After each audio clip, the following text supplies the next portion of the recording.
to start? Yes, it's 6:03. I'm gonna call the meeting to order and start with roll call. Charlotte Ford, Here. Lisa Herm, Here. Elizabeth McCabe, Here. John Reagan. Here. And that gives us a quorum. We do have a member of the board online, but until they are physically here, I won't count them as in person or virtual at this point. We'll start with the meeting minutes. We have a approval to approve the minutes from March 4th to 2025. I motion to approve. I'll second. Any discussion? All in favor, say aye. Aye. Aye. All right, motion passes. We will start with citizens' comments. You're limited to 5 minutes per person. Ahead of that, I do know there's folks here for the Beverly Road parking effort. If your comments, I think our intent is to have you talk during that period and kind of limit that to about 10 to 15 minutes, which will involve some Q&A from the board, but otherwise, do we have citizen comments?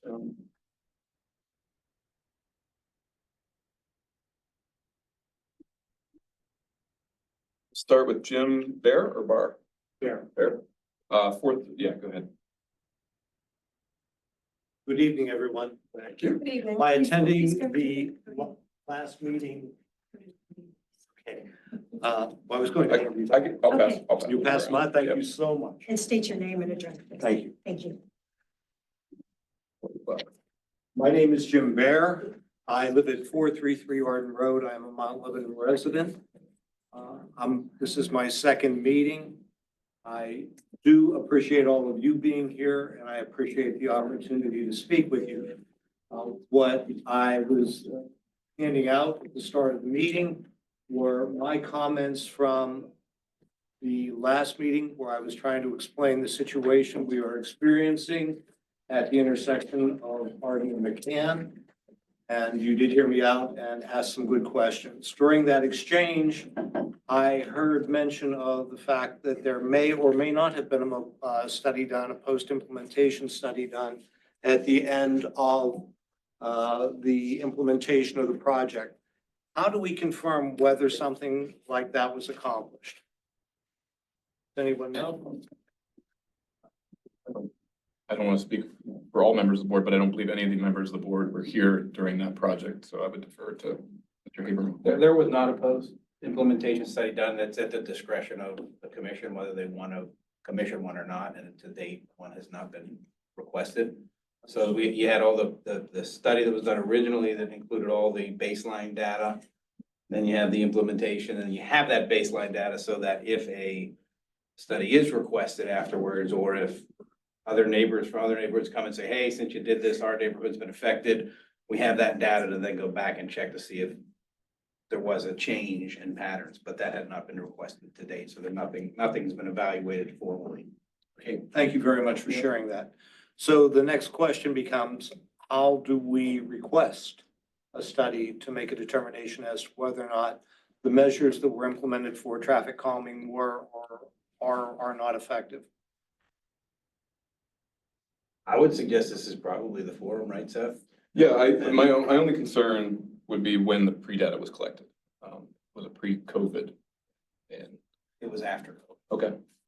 It wasn't during COVID. That actually delayed it a period of time, so. So the data was collected. Once things got quote unquote back to normal, we've collected the baseline data. Yeah, I would, we can bring that up under new business, but I would be happy to push that to commission to do post-data collection.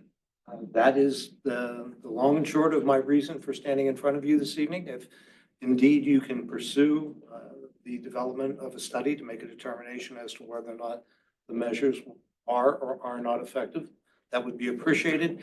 And since I ran over on my time last time, for which I do apologize, I'll give it back to you this time. Thank you very much. Sounds good. Thank you, Thanks, Joe. Mr. Brad. Thank you. I do have a question regarding, You make it a new business item, or do you want to ask a question? not for Jim, for Mr. Yep, Haberman. go ahead. So if there were a study, it sounds like part of the concern is that the traffic reduction maybe wasn't met, but a lot of these are just like function of the intersection. Are there types of studies that capture those that can capture these problems, or we would be primarily traffic flow? It's all of it. Okay. Yeah, I mean, I was kind of curious in the same front. I know I follow a very interesting Instagram, less active now, but it's a little swervy BH. It's the traffic circle in Brighton Heights, and they've got some different conditions on the edges, which include yield signs and then a sign indicating how people are supposed to move around the traffic circle.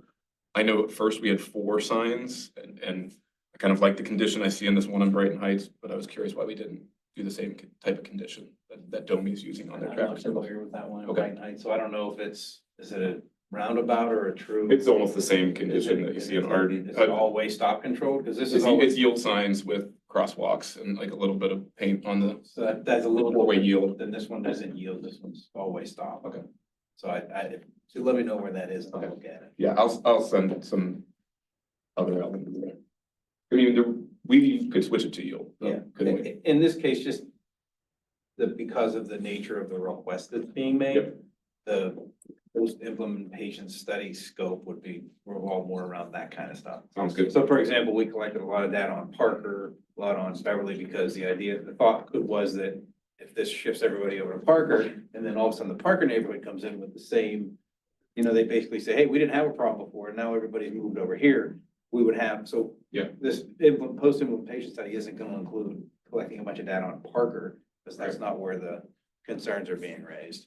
I mean, yeah, I don't know if we want to go deeper. I would like collective data on Parker because I live adjacent to Parker and this is a personal situation, but I've noticed the speed that Parker are significant at times. And I don't know what the volume comparisons are, so I kind of would like. Well, so then I guess ultimately it would be whatever your request is, should include that. Okay. Like, we want everything that was Apples to apples. collected as a baseline, we want collected as, and then the commission and the manager have to make a decision on spending that money. Good questions. Yeah, that was it. Okay. Lee Heckman. Well, I'm Lee Heckman. I live in Mount Lebanon, at Power Condominiums. And I've had a business in Mount Lebanon for 41 years, and I'm a building owner, 301, 303 Beverly Road. I'm here to speak about the parking situation on Beverly Road. Now, we have a member of our group that's going to speak in a little bit more detail. But my biggest concern, or the thing I see that can make the biggest improvement, is to just enforce the laws that are, or the regulations that are already in place. Enforcing the 2-hour parking. We have well, things have actually gotten better. We talked to Mark Wally a couple of weeks ago, and I think they have stepped up enforcement a bit. But for years, we've had employees parking in the metered spaces out front, people that live in the apartment buildings parking in those metered spaces. We'll be there for 4, 5, 6 hours. There's a 2-hour limit. And Ian, and before him, Mark, they have a little computerized thing that tells them who's paid and who hasn't. And I'd approach him and say, well, this car's been here for 2 hours or 4 hours, and it's a 2-hour limit. You didn't give them a ticket. And they said, well, they're paying remotely on their phones. Well, they're paying, but it's still a 2-hour limit. So it just doesn't make any sense to me. I will leave it at that. Thank you. I think the next one is Nick Petto. Petty, Petty? um, 670 Fruithurst Drive. And I haven't got the whole temperature of my neighborhood yet, but I live by, Brafferton Field. And, between Brafferton and Fruithurst. And Saturday mornings when there's a soccer or lacrosse game, parents are parking on both sides of the streets. Which makes a very narrow kind of path in the middle for ambulances or fire trucks to try to get down there. Now, there hasn't been any accidents, but the police have ticketed some people that are parking up on the sidewalk there. I know that Brafferton Field is one of the fields that's being up for redesigned. I think it's 1.5 million for the redesign and more parking. I didn't know what would be helpful for you to examine that area, whether that could be raised, a higher priority in terms of, I know we're in Jefferson Field. They park just on they have parking on just one side of the street and not the other, and whether that could be something that could be done on Bradfordton and Fruithurst. You mean just certain weekdays? Yeah, it would be just that Saturday morning. It's usually like, I think 8 or 9 till about 12 or 1 o'clock. Yes, I think Jefferson alternates the days of the week. Oh, okay. You can be on one side certain days of the week or on the other side. Yes, yes, yeah. And I think it coordinates with the field usage, I think. I don't know. Yeah, I don't know the background on Jefferson. I can say I've experienced both, and the Bradfordton one is one that's frustrating as a parent because it is significantly far from my house and I can't get there any other way but. And I want that, I want you and your kids to use the field. But I think, I don't know. I haven't seen the final scope of the active transportation plan, but I would like, I'm hoping that study, which the municipality is launching imminently or sign the contract, is gonna look at how we are moving people and it's not gonna answer all those questions, but yeah, first of all, parking on the sidewalks, I think we've kind of accommodate that with our rounded curbs, and I know some people like the Yes, rounded curbs, yes. but it encourages it basically. And I don't know where the Bradfordton field effort lives, and that probably lives with Parks and Recreation, the study or the recommendation to it, but I think as part of our efforts, I would kind of send some of that towards the active transportation plan. I don't know that we have a solution for you today. I know, But I appreciate it. yeah, I just wanted to bring it to the Yeah. top, yeah. Yeah. So. No, I think it's shared frustration on the parents and probably residents and everybody else, because it's like chaos getting in and out of there, and you're like, how far away do I park, or where can I park? Is there a spot down here? So, yeah, it's And then if we're trying to pull out, you guys are leaving from the Yeah, game, it's just, chaos. yeah. Yeah, so, certainly appreciate your comments. And Thank you. We'll consider it. Thank you. Thank you. No further public comments, and I don't see any online. We'll move into the chairperson's report. I don't have a formal report other than I know we have a annual report in our new business. John has made some edits to it. I think, Rudy, I don't know if you want to add anything during your point, but I know we kind of missed the deadline on that, but we're actively editing and adding material. So we're trending in a good direction, I think. Thank you. And then obviously we're talking about Beverly Road, so if people have not had a chance, that's coming forward. And then I did add an item on PRT funding discussion. Obviously, I am here with my PRT gear on because I came right from work, but I'm happy to add some context there that's mobility board focused. It's kind of a critical element, I think, for Mount Lebanon to consider and think about, and how can we play a role in that? So with that, I will move to Mr. Flynn, the Commissioner Liaison report. You might need to be made a panelist. Hi, everybody. Sorry, I can't be there in person. I have a meeting that's bumping up against this one and I have to be online, so I can't be there. I apologize. I don't have anything major to offer from a commission perspective that is pertinent directly to mobility, beyond the fact that the commission is aware of the ARLI, the automated red light enforcement request that we have put forward, and we are discussing whether there should be a formal submission. I can tell you that the municipality has written formal letters from the manager in the past on this topic. So there already is a precedent for the municipality to push for automated red light enforcement or support it. And so I'm hoping that we can get something done there. The other items that have been put forward are now with staff and looking at various issues related to the items that you have brought forward, but no major updates. Then I'll move to the staff liaison report.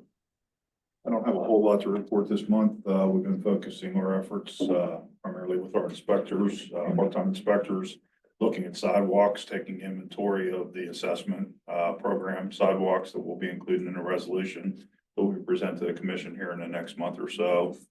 Preparing for that and marking some of the root damage sidewalks. So that's been the a big part of mobility that we've been working on here.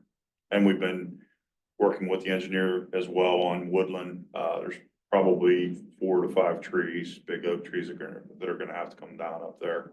We've been over there a few times looking at different options but from a safety standpoint, we're probably gonna have to remove a few of those big trees with that project. So that's kind of moving forward, over on, Woodland. So, we should see some action here, bid wise and so forth soon. And then I was asked as well about the active transportation plan. I asked Ian earlier today and we really don't have any updates to share at this time. We're getting close, but nothing at this time, probably next month. We don't want to just make Woodland one way and do the sidewalk in lane. Prefer not to comment on that. I was gonna ask if there's an opportunity for sidewalks with those trees coming down. Yeah, well, that's what the sidewalks are going, yeah. Okay. And that's the reason for the trees that are gonna have to come Got it. down, so. That's too bad.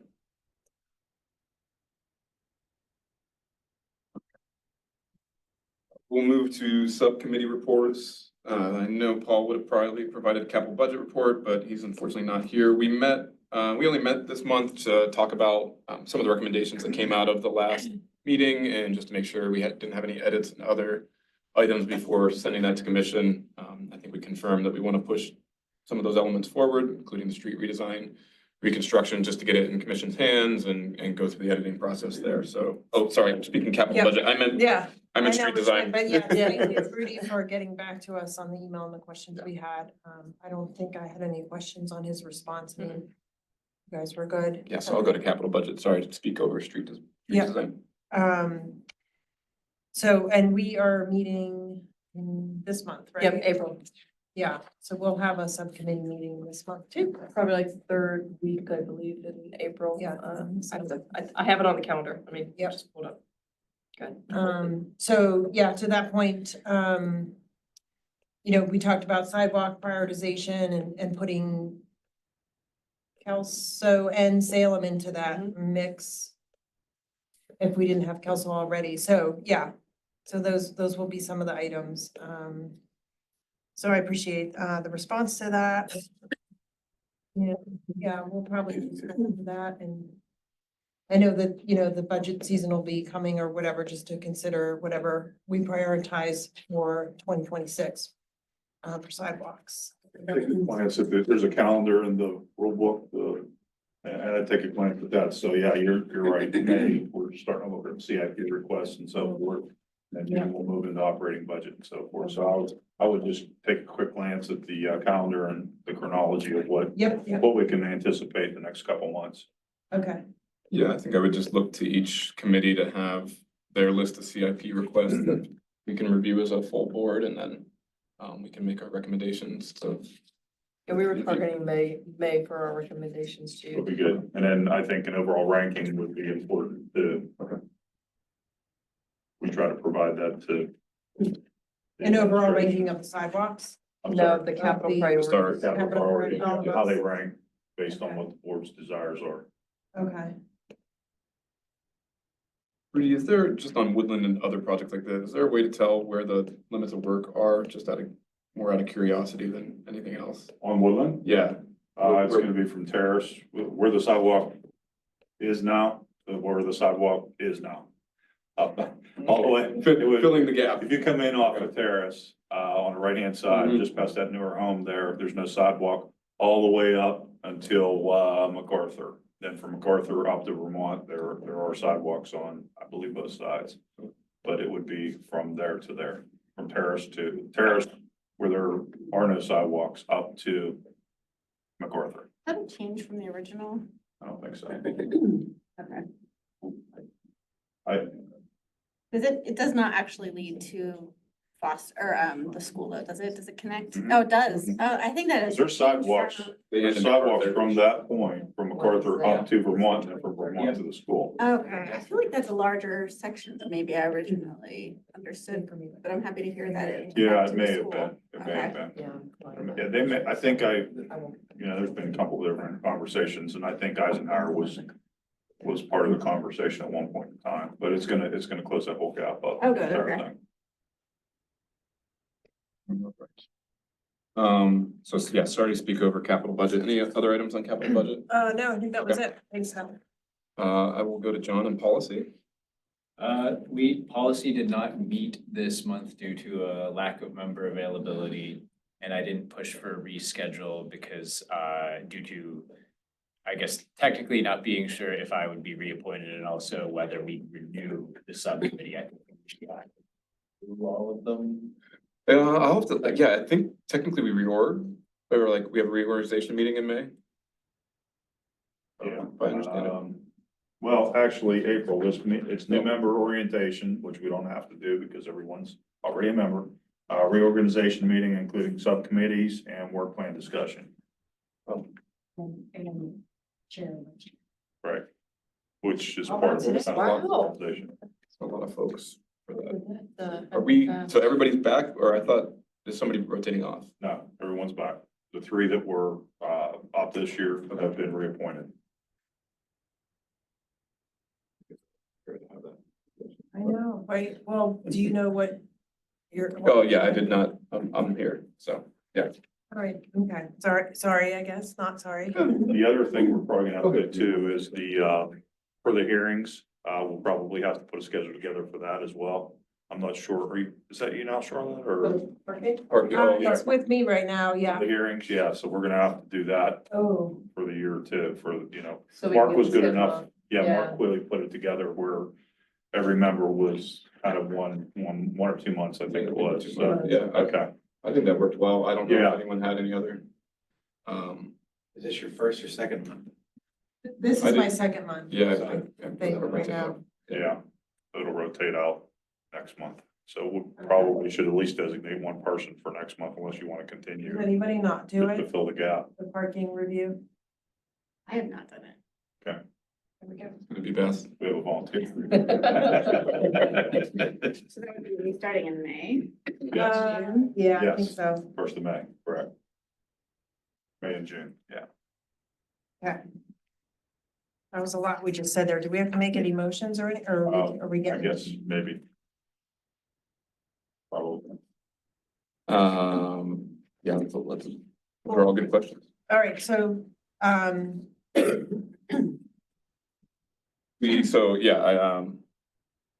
We're not doing any new members. We gotta do chair and vice chair. We'll look to the board to make any, we want to make any recommendations on, or do we have to change anything? No, we do not have to change. like you said, no, so no. Does anyone want to change anything? I feel like we were just getting started, to be honest, but certainly, and I wish we had more members if we were actually. Yeah, I can't believe like- we're at a year already, so that went Yeah. super quickly. Yeah, But sure did. You could probably delay it a month if you want to see if you've got more members. just like we did last time, Yeah, let's go. you can make a motion to table this until Yeah. next month.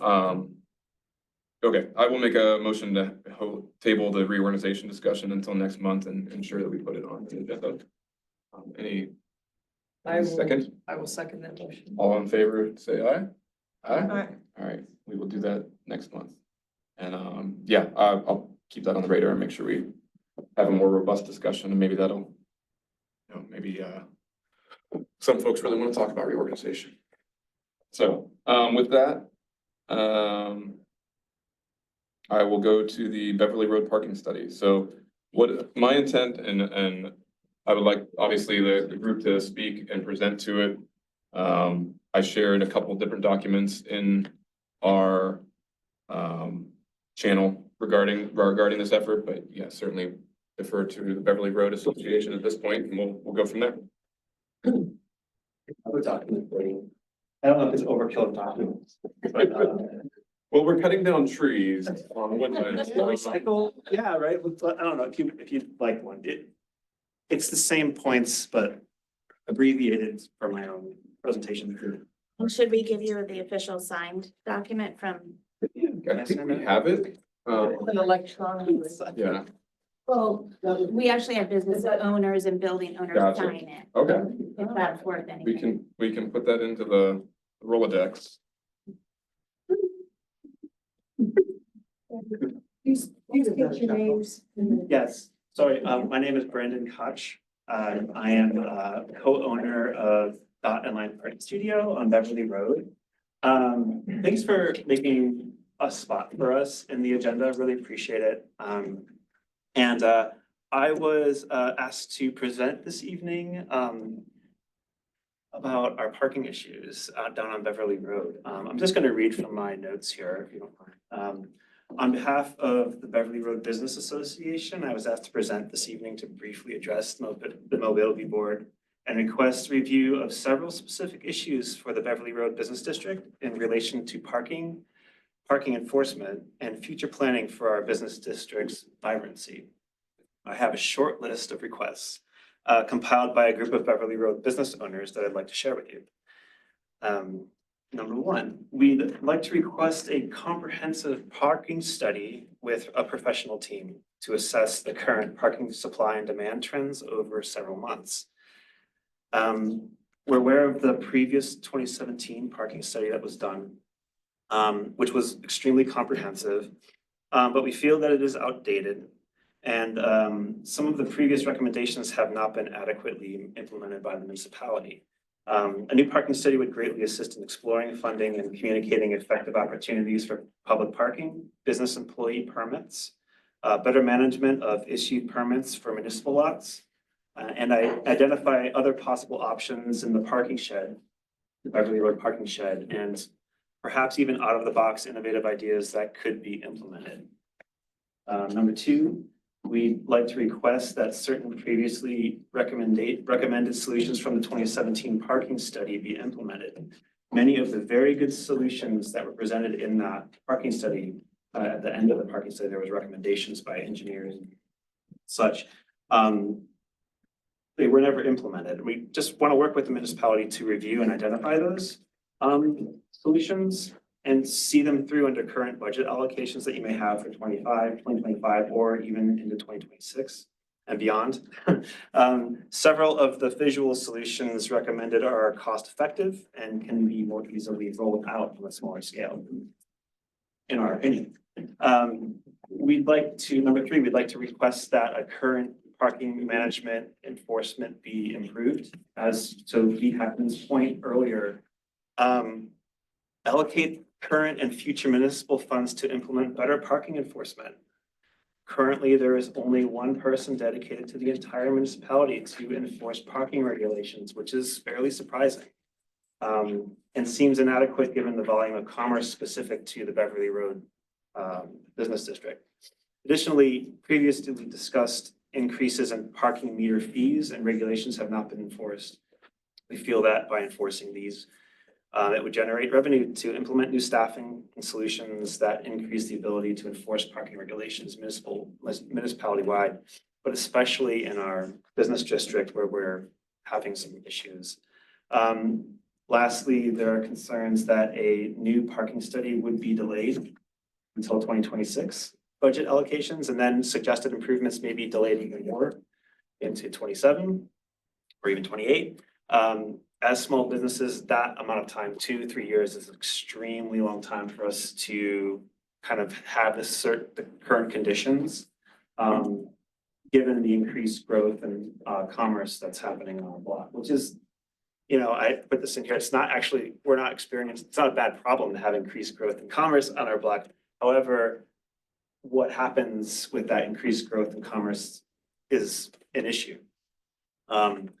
So the problems that we have, we feel that they just have to be acknowledged and managed properly.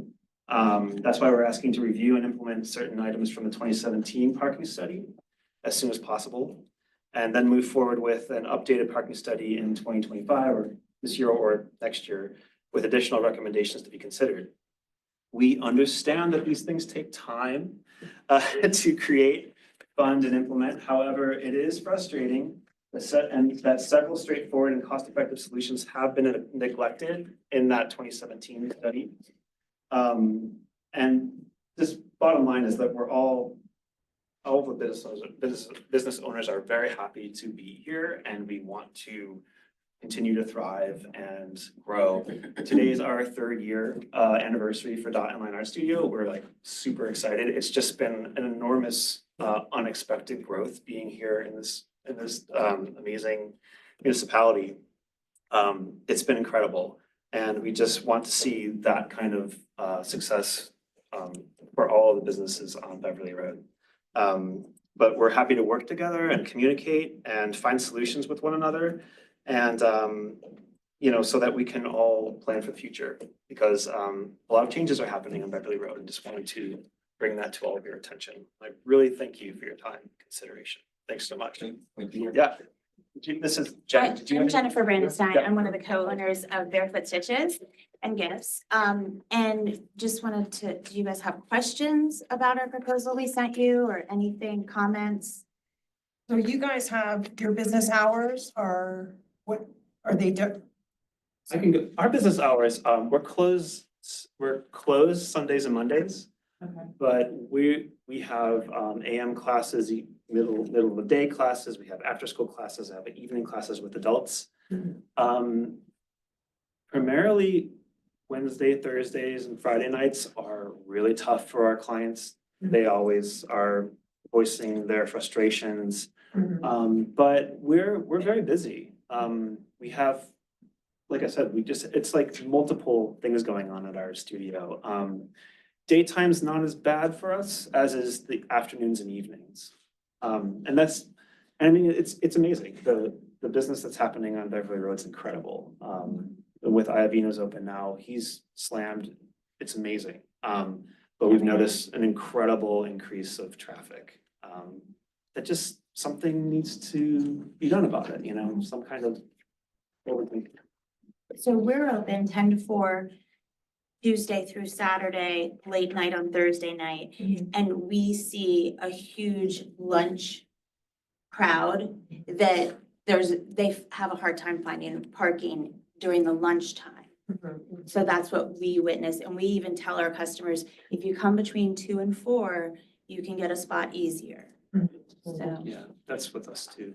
Definitely, you know, anything between 11 and 1, forget it. it's crazy. Forget it, yeah. And that's even before the new pizza. Yeah, F and F Exactly, is yeah. intending to be open lunch and dinner. So it will greatly increase. And I don't know if you're familiar with that restaurant, but they're well known from Brooklyn. So a lot of area people will come, just like people came to Mediterra, they'll come from all over the city to try F and F. They have Brooklyn and Nashville. They have 2 locations in Nashville too, which are all really, No, I didn't know. really popular. So we're hoping that some solutions can be put in place prior to school opening in the fall. F and F will likely open this summer. And so we utilize school parking in the summers, but then once the fall season comes around again, we're anticipating it's gonna be tough, really tough. Yeah, I didn't have as many questions, I think, for the businesses, because I think the 2017 study, as you said, was comprehensive. I was kind of curious on the same front why we didn't implement some of the elements. Surprising in a way, because it's the first time I saw it this week, Yep. and I went through it, and it's the last couple pages Yep. are the recommendations, and I'm like, wow, these are actually really smart, and they're simple enough that would ease things a little bit, quite a bit, actually. And, you know, I appreciate you all coming. I know the public isn't here, which have faced, you know, homeowners experience this. Some of those impacts, Colonial specifically, and these park shed neighborhoods. I don't know. I don't think was anyone in the room involved in the parking study? Because it was EPD. I was here at the Yeah, time. but I don't know why we didn't implement certain things or certain recommendations. So Also, if you know, there's several of us businesses that weren't even there in 2017. Right. And neither was Mediterra. So there's a huge impact. go ahead, Andrew. Oh, I didn't mean to rush. I was curious, you know, what, the business association, have you all, you know, worked together to come up with solutions that are kind of just within the businesses? Have you guys tried to approach anything of coordination around strategies? Yes, we formally asked with letters that I believe Eric Milliron took to, I don't even know, the Mobility? police, No, the police department, maybe, I don't know. Oh, no. And Sorry, sir. we asked for things like we wanted Saturday enforcement because people could be in the apartment buildings, park on Friday night and not be charged for parking in front spots along the street, not be charged until Monday morning at 9. No, I understand, yeah, on the municipal side, I'm just asking, what you as business owners, have done, given the challenges, are you guys coordinating, where employees park, telling employees where to park? I'm just trying to understand, it's not just Okay, enforcement, so right? we're attempting to do that, I but can talk to that a little Yeah. bit more. We have 10 employees, Andrew, and at Dot and Line. And that's probably, and sorry, 3 full-time employees, several other part-time employees. We tell them to park on the side streets and walk, because it's just the best solution. Other businesses have voiced their concerns with their employees needing to be working for 8 hours during the day and receiving multiple tickets on multiple days, like repeat ticketing. Even though, I mean, the one was it Ian's doing a good job ticketing people. So that, yeah, we've talked, mostly it's frustration that folks aren't able to park as employees without having repercussions. And what else would it be? For clients, we just tell them to do their best. I tell them that the best thing to do is park further away if they can walk a block or two. And most people do figure it out, but it's not an easy thing for anybody. yeah, like we mentioned in the proposal, there is a huge percent of the parking in the overlook lot is permitted That's to apartments and employees, day people, night people, and 24-hour people. So there's not, and our employees, we pay for them to park in the overlook lot. But the problem with that is then there's a customer who can't find a spot because an employee had to park there. Because for their 8-hour shift, they can't go move or Yeah. their car every 2 hours like the shed parking And suggests. for us, from our business, I always reimburse our employees for the tickets. It's the best way to go. So it's coming out of our capital when they do get ticketed. I feel like it's the right thing to do for them. Can I make some comments for Becky? Is that allowed? Yeah, you'll need to. I already think that's a microphone. Well, some of the businesses do tell their employees not to park there. Other businesses don't make that big a deal about it, and you go and talk to the owner and they can be rude or whatever, say, where are they supposed to park? The other thing is, something that I've noticed since COVID, if you go out when there's snow on cars, you can tell who leaves during the day and who doesn't. And I think there's a noticeable number of people are probably working from home now, because, you used to go out to the lot where the apartment dwellers have permits, and most of those cars would be gone during the day. Now you go out and there's a lot of cars that, might not move for 3 or 4 days. As a matter of fact, there's a Honda that I mentioned this to Mark Qualley. There was a Honda that was there with a flat tire, peeling paint, and out of inspection. It was in the same space for well more than a year. Now, I mentioned to Mark, and now I noticed that the flat tire is fixed. There's an inspection on it, and I assume that person is paying. But it's just, these are just things you notice. There's a lot of, I'm just gonna say, abuse of regulations that are not being enforced. And like I said before, my biggest deal, I think the first step is to enforce the regulations that are there. Because I don't think you're allowed to park a car in Pennsylvania that's not inspected, especially I would think in a public space. We have a lot of customers that are elderly or older and they can't park on Colonial or whatever and walk. And then if they're buying a lot of stuff, which we hope they do, they also can't walk into the residential streets. There's just so many factors to consider. Yeah, and I, you know,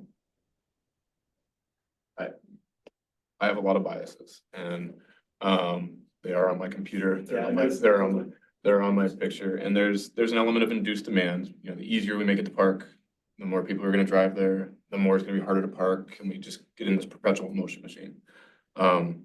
You're in probably one of the most walkable areas in Mount Lebanon, which is why I live there, which is why I walk my kids there every day. I see a lot of risky maneuvers, so like, when it comes to a comprehensive parking study, I actually wanna zoom farther out and understand, and that's where the municipality is pursuing a larger active transportation plan jointly with Dormont.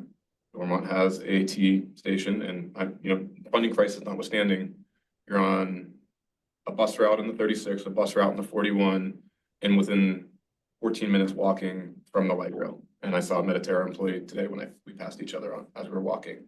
I'd be curious if there's been any incentives for transit, and you know, funding crisis notwithstanding, if any. PRT was pursuing, you know, if we've advertised Allegheny Go, which means anyone getting SNAP benefits gets half price fares. There's also the Partner Pass program, which should be coming out, which it requires you to buy passes for 100% of your employees, but you have 10 employees and you get your fare at $25 a month, which is a fraction of the $100+ a month for a unlimited fare. So those are solutions that I want to look to. One of my thoughts was to actually, I would love to have a workshop. One, I want to answer questions if we have anyone inside that why we didn't take some of the 2017 studies forward. Like, hey, what barrier did we run into? I don't think we've had those answers, so I want to ask those questions up the chain. What were the barriers to these? Because there's somewhere I agree with you. I was like, why didn't we do this? This is like let's do this right now. We could do it tomorrow. I was even like Painting lines. yeah, well, even, you know, some people might be resistant to one way, but like simply switching one way can have co-benefits of Absolutely. parking and for how we move people around. So So many different. solutions. that's where I would like to potentially use one of our policy or one of our subcommittees to meet with you all. Like I have concerns that the public isn't here and has like a chance to weigh in. Also at the same time that I don't want to say the public can't weigh in, but I want to come up with solutions that everyone's like, yeah, this works for us. You bought on Colonial, you know where you are, you're right beside Beverly. There are impacts to that, but definitely, I mean, I appreciate all your comments and I appreciate what you provided. Kind of want to have a little more back and forth with the board and see what others think in that same vein. Go ahead. I'll make one more comment this way after. So we've been in business 41 years. We literally have customers from all over the region. I mean, we have customers coming from Cranberry and Peters Township and Shadyside and everything. And some of our customers have pretty large items. I mean, you know, I understand and I get what you like. If you're going to a restaurant or something, you can probably walk or bike, you know, a mile or two or something. But, you know, not everybody, walking is not an option for a lot of our customers. No, I certainly, and there's, you know, I think I heard that the apartment complex on Volta Way, that like the garage that I imagine is defunct, is coming down. It's gotta be rebuilt. Yeah, but it's gonna be rebuilt. Yeah, As The same is. structure, Oh, it's like a because code. it has to be replaced with the same so structure. I mean, that's an issue with our zoning code that is Yeah. extremely dated, so Exactly. I have frustrations on that front. Because if you just made it a parking pad, you could probably accommodate It's a more lot cars. cheaper to be 5 spaces. But it doesn't hurt. Those are 5 spaces that they're probably parking in the overlook lot, right? Right. That's 5 spaces. I see turning overlook. I know there was multiple options, but I see overlook making it one way and one way might add another 4 spots. And like I saw structural in one of the comments, structural garage. Yeah. Not I don't know about that. the investments are, this one behind you is due to come down because it is decrepit and I have great concerns with large scale structural parking and. There's divisions about that with in our. Understood. too. So. But yeah, I don't know that I have proposed solutions tonight.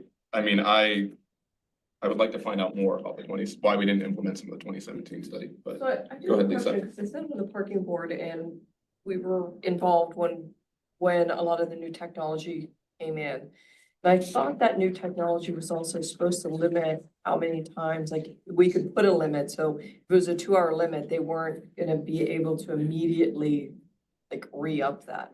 Is that something we could talk to Mark Quigley about? Because he would be more familiar with how that was set up and what the intention was, because that was a big With plate concern. readers and so forth. Right, Yeah. well, with the ALPR, like, the plate readers was a way for enforcement. Yeah, they but- can shock tires and so forth digitally Correct. instead of.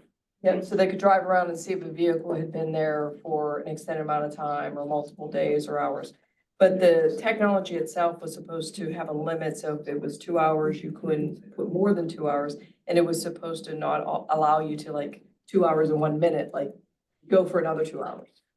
So that might be something we want to check. Still. We were told Yeah, that Mark- it doesn't work. Yeah, Mark was at our last meeting Yeah. and we talked extensively It's a about different that. technology than Uptown, I think, is what they replaced the Oh. meters, they didn't go to that. Yeah. Oh, Parking that's right. station. So Beverly, that's right, we never did, To the because that was conduit. on, it was on the plan to do that, but we never did. And I know they just replaced all those meter heads, which I, like, and that's the other part, there are costs associated with what you request, and that's why I don't want to jump right, like, we have the 2017 study. Can we get a group of us on one of our committees with you all? Let's throw down on some things. Communication piece is like where it's at Yeah. for us at this point, because it feels like we've had multiple meetings with multiple people in our association, brought in Eric, brought in some other people, and it just, yes, no, but I don't know. And then Yeah, we we just aren't making we're like, we need to traction. get some, Yeah. we need to get some traction, whatever it may be. you know? We also felt like we're not the experts, we're business Right. people. We just know there's a severe problem and we want experts to handle it. At a minimum, could we maybe look at permitting for employees, just ease the situation? Cause that feels like not a big lift, kind of similarly to what the crossing guards can put in their cars. So when they park, they're not paying to park. Now there could be abuse of that with, people making copies and not using, but And we might have to limit, I was shocked to see 150, like, it just, I guess once I added it up, it made sense, but it was a big number that I was very surprised to see. Well, our Immediately. lack of enforcement, Yeah, then we kind of created another, like, it's a limit. yeah. But I, go ahead, John. Functionally, I do have like comments on the 2017 study and stuff, but functionally, what is the intention of like the 2-hour parking limits? Is it because people don't want stuff in front of their house? Is it similar to the parking meters where you want turnover? Yeah. What, All the above. I think it was for turnover and also to curb tenants from staying there basically overnight or for prolonged periods of time. And for people that, specifically on the residential streets around as well? yeah, my understanding is that if it's close to the T or the bus lines and so forth, people don't park there and jump on and go downtown to work all day. Our bus And isn't then come frequent back. enough for that, That's right. and Dormont Junction's, Every hour. Dormont Junction's not empty, but like half utilization. Sorry, so the threat of park and ride is non-existent. I don't notice it anecdotally, but that's anecdotal, but I would find that hard to believe. Because we've been told that. Because I'm usually walking with my neighbors to the 36. Yeah, yeah. I don't see them stashing. There's not a lot of we call it hide ride. I don't see that in this corridor. The people riding this, unless it was coming, I think that's unfounded, because if you were gonna park and ride, you would park and ride by the T, which has spots available, and then you get right on the T. I think that's what I don't think we're seeing hide and ride here. So that's where, I would want to understand. And John, I think that's where I'm leaning towards, is either, I don't know that it's policy, but if we just have an open invite to get a street redesign or street design committee together, have a workshop, be conscious of quorum of the board, because then that opens up something else, but basically extend an invite to the group that you've provided here, start there. I would be, in terms of logistics, curious because signs cost money too. I know cost a lot of money, but they cost money, and we already have new ones out there. What if we had is it possible to do an unwritten, like, hey, we're gonna do what they've recommended, go 3 hours on the streets? What, does anyone know the logistics behind that? I think you should make a specific recommendation or suggestion Okay. first to start with. What I'm hearing is, why didn't we implement the parking study? Well, what parts of it, Right. specifically, which parts of it? Because there's a lot Yeah. of things in there that can or can't be done, and there's a reason why they weren't done. So Gotcha. I would be a little more specific on what you are suggesting, and we could. run So that you up may the want to chain. start with that to get some clarity on why those were not done. Right, and we can give. And what the barriers are to doing those. So Yeah. asking for a formal response on the parking study. But the parking triangles are really weird. As from talking to Rudy, it sounds like paint is actually surprisingly expensive. I mean, that wouldn't even, Plastic. that actually wasn't an item that was that would increase parking availability. That was just for residents to not get their driveways blocked. We get a lot of that. That, not to, try to move the conversation along, but to try and move the conversation along. My only suggestion would be, is that it sounds like there is, my instinct, consensus from the board that this is a topic that you would all like to pick up. There is a street design subcommittee, right, that has been working on the policies, but there is nothing to say that as a board, you can't, assign this task to that subcommittee. And research, all these issues, as a subcommittee, and then bring it back, with whatever recommendations, to Rudy's point, which I think is a very good one. What are the board's specific asks coming out of that subcommittee? Yeah, I think that's where I would like this, personally, that's where I would like this to live, is go to the street design subcommittee. And, we're kind of formulating on the fly here. I'd like them to formulate, hey, 2017 study, why? If they're, because we're missing a couple of those members tonight. Well, it sounds like this is an intersection of a few different factors with it. In fact, only one of two. Not all of the recommendations from that 2017 study were street design. So I would also suggest we can create ad hoc committees. We could create a committee just for this. That has no other function other than looking into parking on Beverly Road. That's a fair point. It is a great point. We have enough trouble staffing committees as it is. That's my only concern. Yeah, I think I think I would, rather than ad hoc, I would like to send it to street design, confirm what our roster and members are there, and then ensure we can schedule a meeting where we aren't at risk of a quorum to have this initial. Well, I mean, plus we're but- reorging next month, so we can Right. bring it up, as a possibility at that time. Yeah. Yeah, for a subcommittee. Maybe, I mean, Yeah. if we get more interest. I would like to make, though, a formal motion to request information back on what the status of the 2017 recommendations were. Yeah, because it's a pretty succinct, what they had, 10 recommendations. Right. So, if you want to make that motion. So I'd like to motion that we formally request, and I guess we'd be requesting from your office, Rudy? I can relay that, yeah. Yeah, I can take that. Okay. Request. So the formal request would be to give us information on what, if any, actions were taken on those recommendations. If there's any future plans to enact them, or what are the barriers from keeping those from happening? Reworded. So why didn't we do it? Do we have any plans to do them in the future?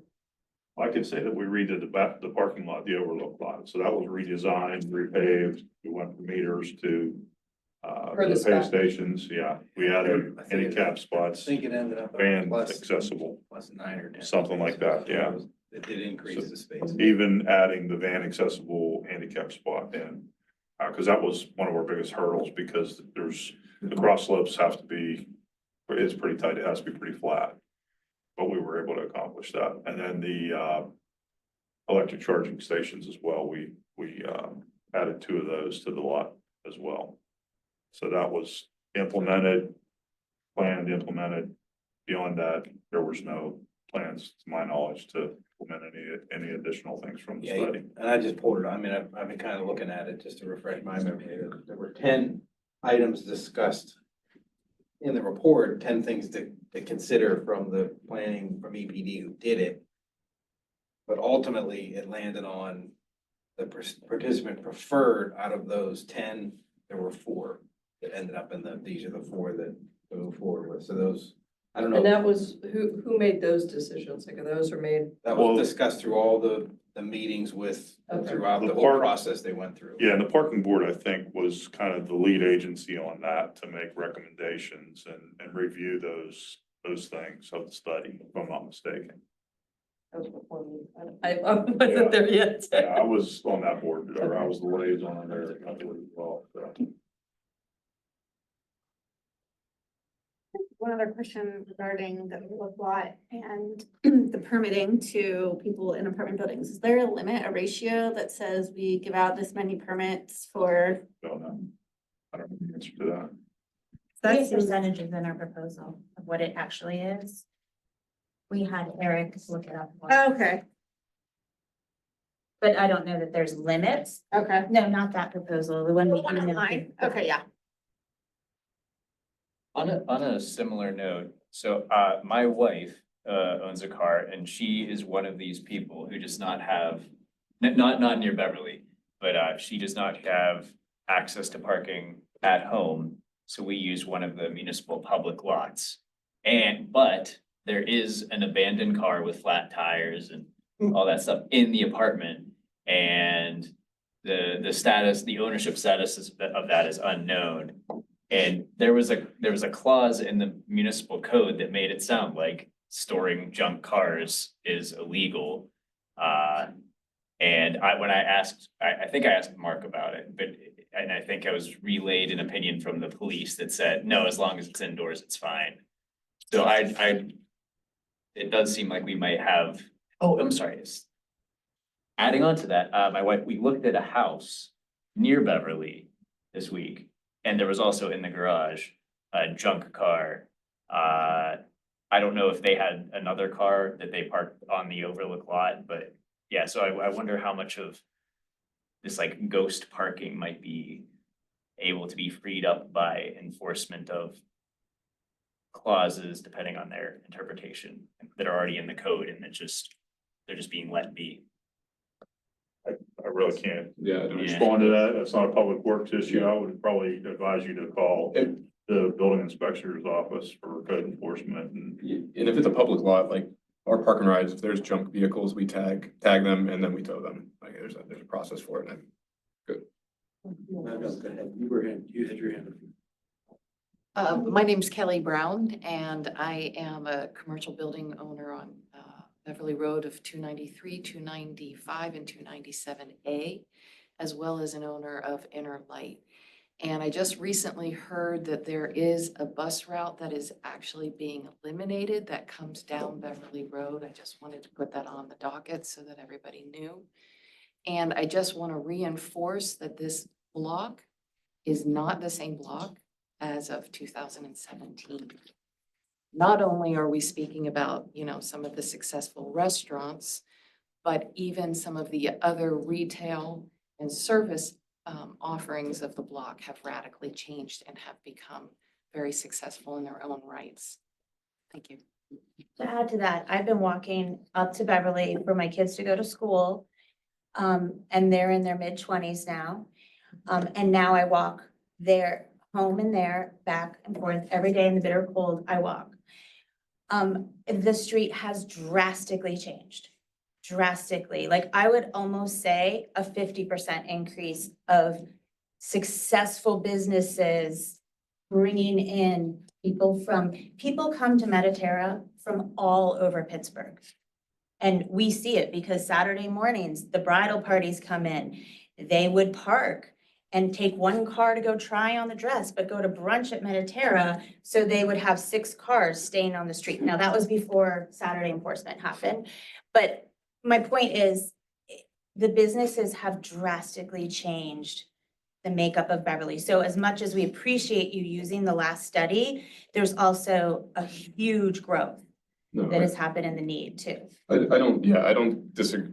I think what we need to know is the whys of the 2017 study, because I think there's still validity to it. Absolutely. Mediterra is welcome to give 2 spots back from their outdoor seating. I say that just Yeah, because That's a thing, yeah. it's a proven example of they're making more money off, if those were public spots, they're making more money off those two spots than if they were public parking spots. So there's a good problem. Yeah, it's a problem. I understand. It's a good problem.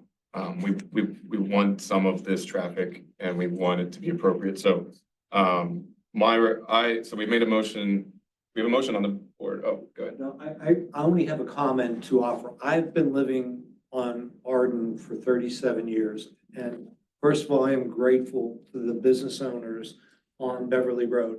They have done a fantastic job with transforming that area. And I completely agree that the problems of 2017 are not the problems of 2025, just based upon that transformation that we have seen there over time. And as I said, I am extremely grateful. I applaud the group for having a direction with regard to looking at the 2017 study.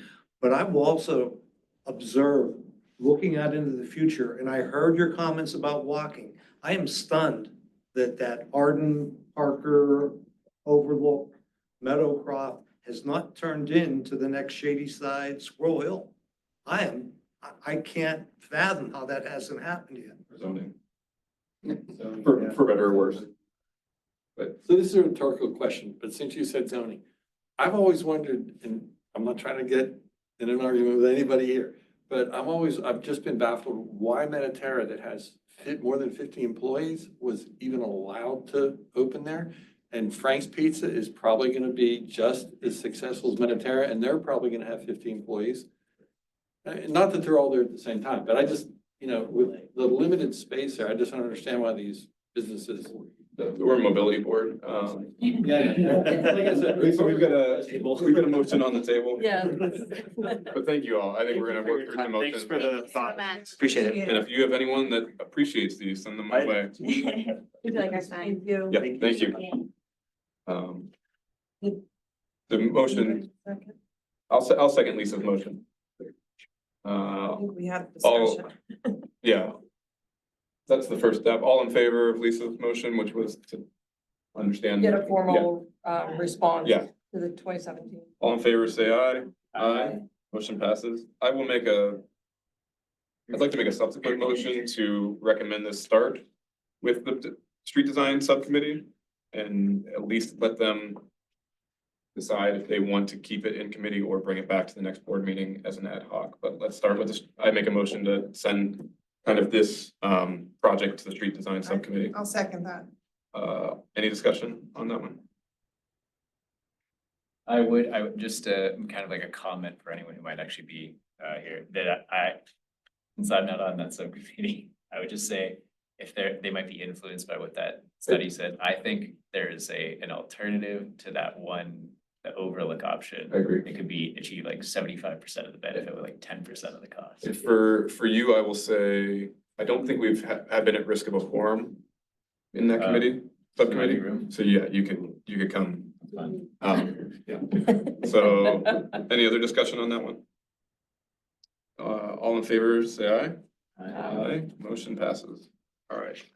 The next one is the annual report. I don't know if everyone got a chance to review. I know John made some significant edits to it, and I did not get a chance to look at those. My intent was to kind of go in, look at them, brush them up. I think Rudy has them and we're trending in that direction, but are there any other comments on the annual report? I know Beth, you made some, and I think John accommodated those. But anyone else? I just made a few to your email, but yeah. Okay.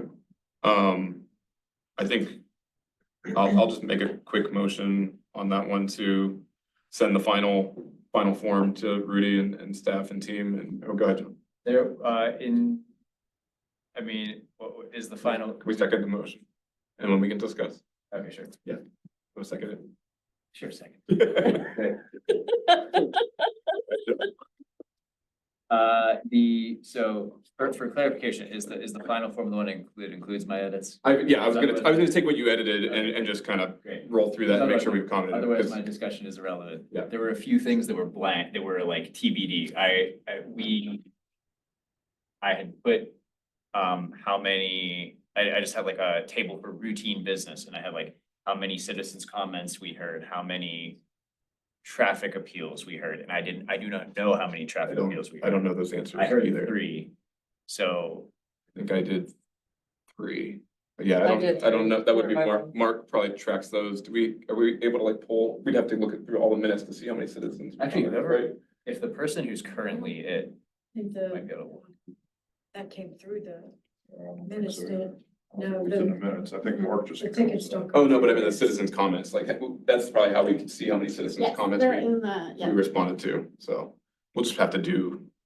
I can Yeah, ask, just I'll ask review. Mark for that if he has that, how many we've reviewed. Yeah, there are a few, data needed. Yeah. Placeholder data. We will make requests for said data, Okay. and, because I don't have those answers either. But as far as the parking tickets, Mark would have all that. Yeah, I would think he would know how many we've done Mhm. since we started doing it. In my mind. That was an example. There was also, I think there was also something like, here is my. I think I put a number, it's like, this is my count, somebody please second, double check me. I don't, yeah. but- Okay. Minor things. Yep. All in favor, say aye. Aye. Motion passes. The next one, I'd like to defer to the group. I'm happy to answer questions. I know the point is there. I'll just give a little background. This is, the PRT funding cliff is one that is being experienced statewide and nationwide. And this was funding for transit was renegotiated, I believe, in 2011 with Act 89. And that agreement was made that they would renegotiate that before the end of the 10-year cycle. COVID occurred in that 10-year cycle, so essentially during that period where ridership dropped significantly, federal funds propped up the Act 89 elements, and Act 89 expired in that time. And now the bill has come to pay that they haven't addressed. So without making these cuts that would go into effect in February 2026, which are 35% service cut, closure of 2 garages, significant closures of multiple infrastructure elements, altering routes, including the Red Line. Mount Lebanon is impacted by losing 3 of their bus routes, and then also having the Red Line truncated at Overbrook, so it would not run all the way to South Hills Village.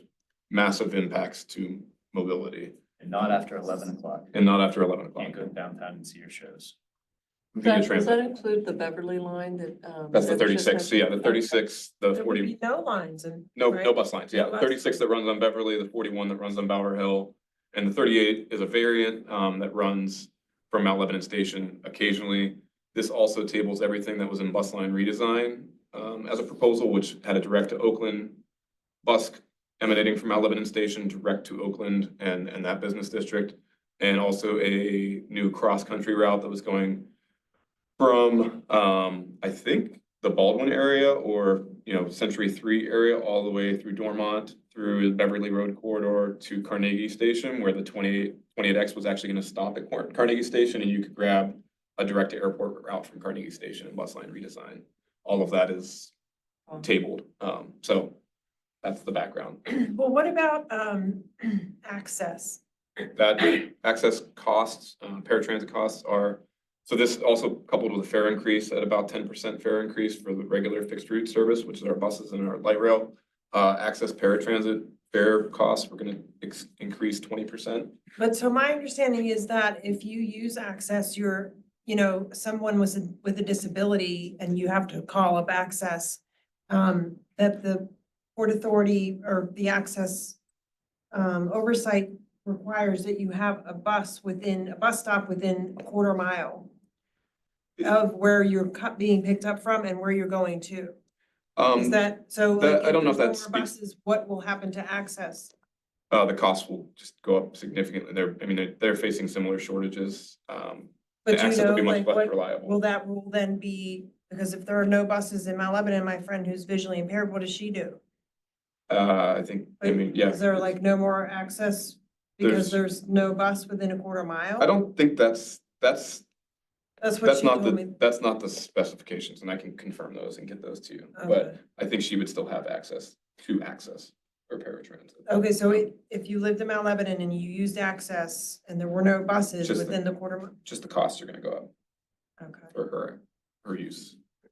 I mean, I just think that it's woefully, no one's considering, again, the people who need transportation the most. I Mhm. mean, Well, I will, like, that was that was part of it. And there's a whole breakdown of how they went about proposing these cuts, and it's all in responding to state funding. And they prioritized, equity of need and transit need. We have a full equity index that PRT uses. And they also prioritized our most efficiently operating routes. Unfortunately, all of PRT's Mount Lebanon bus routes are either moderate to low efficiency. And there's a lot of elements to that, frequency and what have you, but density of areas served, we're 36, most of its ridership is coming.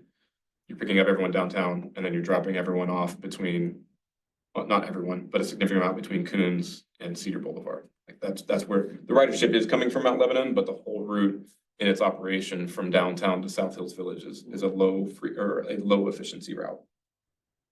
As is the 38M, the 41, I think technically was a moderate efficiency route, but it's because it serves a denser portion as well. But yeah, it's cutting off transit at St. Clair Hospital. It's cutting off Asbury Heights. It's cutting off a lot of things. There's major ramifications. So I didn't really have a motion on the board per se. What's the timeline? And the cuts would go in effect February 2026. So it was really just go ahead, John. So two things, like first, I just want to emphasize that Mount Lebanon derives a significant portion of its property values from its transit accesses. Anyone who's looked at a real estate listing in Mount Lebanon can see a lot of people move here because of the T and to a lesser extent the buses. So theoretically, like every person who goes and complains about a proposed development because they're not using the right shade of taupe should be up in arms about this theoretically. But yeah, the other thing is that this would be an extreme measure and very short-term oriented, but there is the Corps of Engineers has a bunch of dams up on the Allegheny River that are closed. But during the summer, some like rich boaters from Fox Chapel want to go up the river. So they actually pay Corps of Engineers employees to come out and operate these defunct facilities for the summer. So they pay government employees to do their jobs that the government said was not worth it for them to continue doing with taxpayer money. So in a hypothetical scenario, does PRT have any mechanism where Mount Lebanon could fund a bus route directly? I would be speaking out of turn, but I do not think there's a path for that. Specifically in this instance, the garage that is one of the garages that is proposed being closed is the Collier Garage, which all these routes come out of, which is a massive investment, and that's part of why it's in play. So being able to operate those buses would come out of East Liberty or West Mifflin, and I think it's a non-starter. It would be a significant cost. I think that's the one thing not everyone understands. All the buses are attached. The significant cost to operating a transit system. It is not a money-making enterprise for a variety of reasons. Are they looking to close or just tear down the Collier Garage? Collier and Ross Garage would be closed in this proposal. So, I mean, it's major ramifications. So the public, there's gonna be 3 public hearings in person. April 29th at the Convention Center, May 6th at Soldier and Sailors Memorial Hall, June 12th at the Convention Center. Sessions are from 9 to 1 and 3 to 7. I think I would move the board to, if the municipality has not already done so, make as much noise as possible to our elected officials in a formal resolution or what have you. But I would also encourage the board and those in attendance online to make your voice heard at any of these sessions. It will we've already lost service in Mount Lebanon. We know the whole region has. This will be devastating.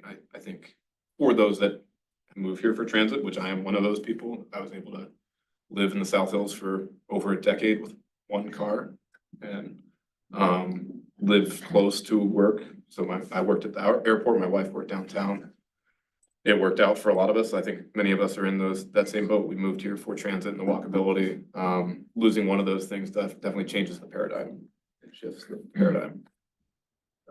Well, I mean, I feel like we've sort of been down this road before with funding with PRT. Everybody knows, you know, fares just don't cover it. It's a public service. Yeah. I mean, it's offered if you want to have your citizens, you know, to have this ability, especially to get downtown, you know, since COVID, downtown businesses have also suffered, and that's the only answer is to get more workers to go there. So now you're gonna, you know, cut off chances, but, you know, not that there's an easy solution for this, but my husband recently got his car repaired on Banksville Road. There's shout out to McCully Garage anyway, but, you know, Dave's awesome. But he stood there and waited for the bus and he watched like single drivers, like one after the other, you know, coming down Banksville. And, you know, why is that? Like, why do people drive by those? I know people love their cars, okay? But, you know, like, you know, maybe some sort of community carpool. I remember when, you know, Port Authority was on strike and I tried to like rally up some carpool people in Mount Lebanon, you know, and there was plenty of interest, but I We love our individual freedoms. yeah, I get that. But I hear you. Yeah, it's, there's a lot of machinations that could happen up and down. It is the truth is, if all the transit goes away, that people are coming downtown, and right now there's not enough parking spots in downtown to accommodate everyone now driving their cars downtown. And Oh, right, yeah. that's not to consider the costs, and it just has ripple effects beyond Mount Lebanon, but I do think, it's a truth that we are losing all of the bus routes. Yeah, it's, They won't come back. No, they will not. They will not. yeah, I do not regard transit as a nice to have. I think a city of Pittsburgh size would be just generally an economic danger without a functioning transit system. Yeah, because basically it's just a tragedy. The commons, vicious cycle where you pass costs on to people, buy more cars. It's more expensive, and then transit gets less effective. Well, and also I'd be curious, I mean, the South Hills, this is a long time ago, but you know, they fought to keep the trolley here. Like that, all neighborhoods, I mean, the trolley went all the way out to Washington County. You know, and somehow the South Hills was able to maintain our trolley, and you know, the east, the west, whatever, all lost them. Mhm. And you know, there's many reasons, and it was funding, because the road people that repair the road said, no more repairing the tracks too. Like, we're just not in that business anymore. It's just easier just to cover them up, let the cars go, right? So that's one of the reasons why trolleys have gone by the wayside, but I would love to see, I mean, I could look at old newspaper articles, like how did the South Hills fight for that to keep, because they could have easily lost that too. Yep. Yeah. I mean, I'm happy to answer questions. We could go through this. I just want Is the to, library line getting cut off too? library line will cease to operate. And but I can add more there, but yeah, the I mean, library, that's been going since, how many, probably. coming up on- 75? Yeah, at least, so. Anyway. Yeah, so. I know it's not you, I just, I just wanted to bring it to the board's attention. I Yeah. don't know if we have anything formal.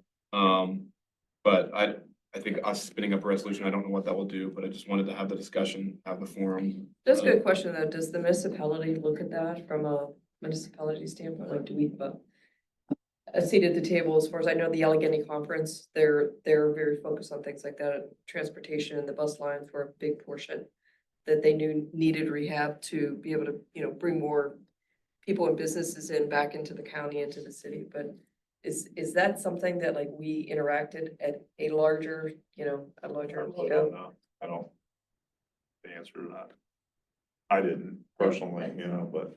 I mean, Andrew dropped off, but I mean, certainly, I know Andrew. We can't do everything, really. We know that. Andrew's involved with I Connect. honestly, I think it's probably gonna be like from the commissioner's scope of things, and I know he dropped off, but it's probably a good point that from this board, that we make sure the commissioners know that that's a grave concern from this board, because mobility, transit, all of those things are gonna be greatly impacted by the lack of public By transportation. the way, we're all getting older, like there's older communities, like people have needs, The yeah. the data does not trend well for not having access. Is there a way that we can communicate with residents to make them aware that they're going to these public comment? I don't know what our. I don't know what, Lebanon Magazine to say that, you know, this is an upcoming concern, like that would be a good topic of concern. Yeah, so just to make sure, I think there's a way that we can put the information out beyond just social media. Like I'm not on social media, so I'm not, but like people, if we can do like a mailing or maybe use some of that 30K that was slated to us for mobility, that we could put out a mailing if that was something that we have the ability. I don't know if we have the ability to do that or community. yeah, I think there are community groups that certainly could take some of this forward. I guess, Beth, I would look to any of you to say, let's make a recommendation to a commission to say, let's exhaust our options here. Like what are, because they can do a Lebo alert, they could Hand do, out they could flyers do. at the bus stop. You Um, can, yeah, you can Charlie make a saw it. recommendation to raise this to the commission of the, you know, grave concern of the impact it's gonna have on the committee. I would make a motion that we should definitely raise this to the commission and have them start to think about, let's make sure people are aware. Because if you're talking about fighting for something, if people don't know that it's going away, even if like, you know, 8 years ago, I used to utilize the T every day, I haven't been, but that's something that, you know, had I not been part of this board, it maybe isn't in my wheelhouse that I'm thinking about T access, but I would be devastated if it went away. And there may be other people that aren't using it regularly that would feel similarly. Right. And so, And I'll admit that the messaging coming from Peer to on the vehicles is not there because we're trying to also operate the service and this is not what we wanted to do. So Right. I think messaging is coming, so it's, okay. but I don't think it hurts to have it coming from the So does municipality. this, and then maybe not, but does this have an impact on the active transportation study? I mean, do you see I mean, that it could have a ripple effect? I think the unknowns of transit are gonna muddy the And water. how people move around Yeah, because our it plays community? it plays a massive, you know, you would look at, I imagine they would look at the data for the last 5 to 10 years. What's ridership like? What are the high use stops? What are these, you know,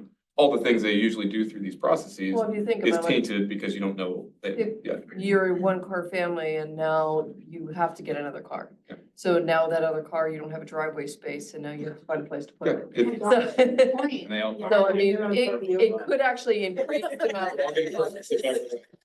They're not trying to Beverly.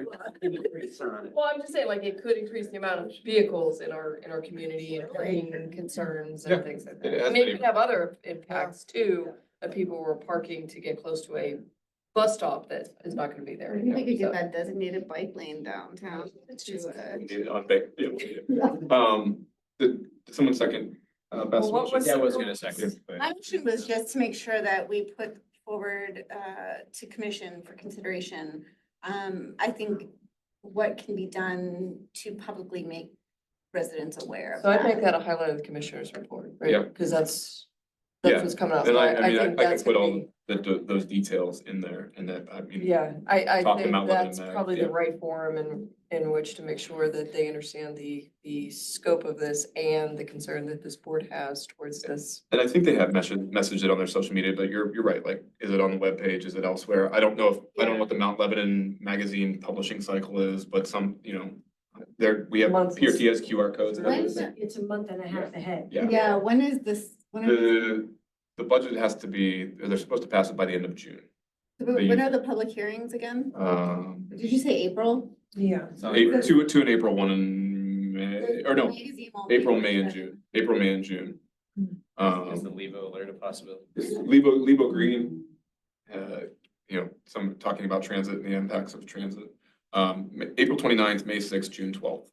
So Not legal We can ask or- local businesses if they put a poster So up. did you say just buses are impacted or the T as well? the red line that runs through Mount Lebanon will no longer, it currently runs all the way from downtown to South Hills Village. It will no longer run to South Hills Village. And Where would it, it will stop at Overbrook Junction, which is by the Ice Castle. Yeah. You'd have to transfer, but there will be less frequency on the other routes. This also includes, you know, right now PRT adds significant service on Pirates, dealers, any events downtown. That eliminates all the extra service that we provide.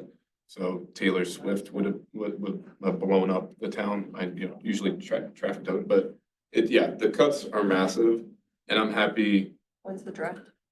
The draft is April 2026, so the cuts would go in February.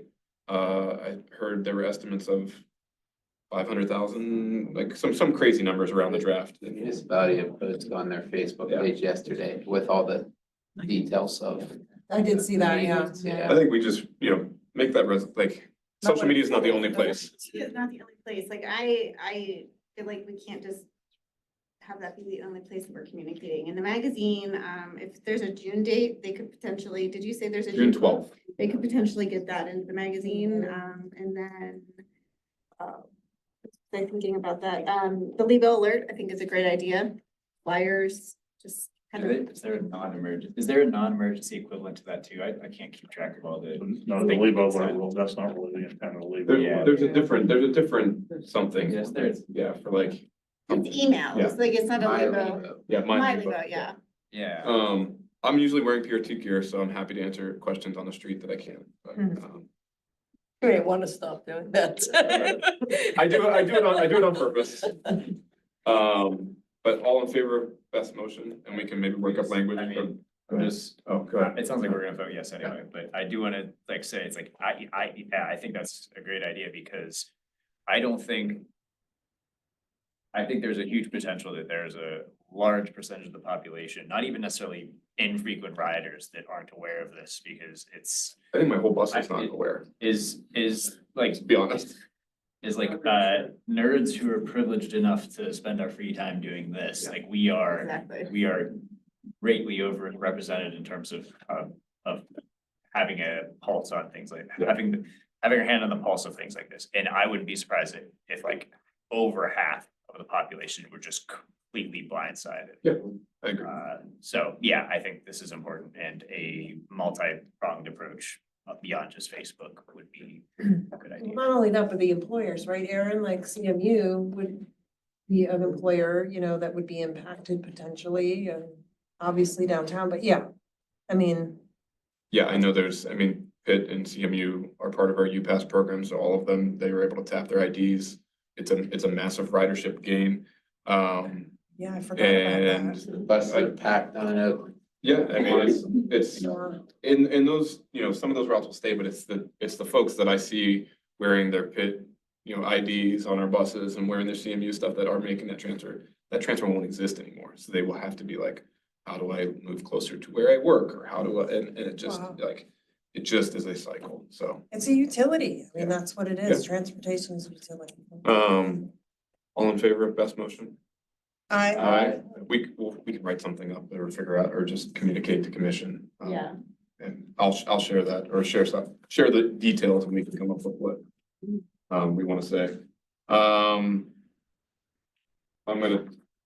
The next meeting is Tuesday, May 6th at 6 p.m. It is going to be our organizational meeting, and that's going to be on the agenda, but otherwise I would make a motion to adjourn. I'll second that motion. All in favor, say aye. We are adjourned. Right on time, actually, based on the agenda. I didn't think we were gonna get there. I know, I saw Rudy and Mike were quite wondering.